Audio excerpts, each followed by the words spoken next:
Naitwa Moses Kaswiza wa kizamani kisasa. Naam, mimi ni Tanzania, ardhi ya amani, umoja na utu. Nimebarikiwa kwa milima inayogusa mawingu, mabonde yenye rutuba na maziwa yanayobeba maisha.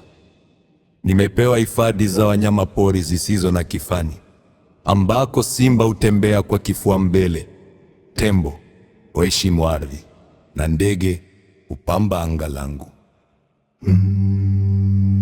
Mimi ni nyumbani kwa Mount Kilimanjaro, paa la Afrika, ishara ya uthabiti na matumaini.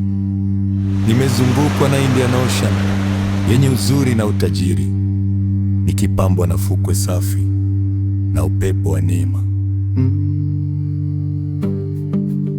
Ndani yangu kuna lugha moja iliyotuunganisha, tamaduni nyingi zilizonitambulisha.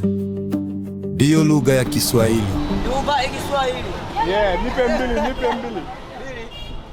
Mimi ni historia inayofundisha watoto wangu thamani ya amani kuliko migogoro.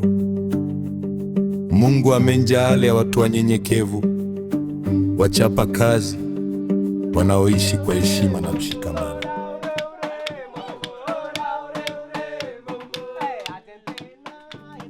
Nimechaguliwa kuwa kimbilio la amani, daraja la mataifa na moyo wa Afrika, na Afrika ni moyo wa dunia nzima.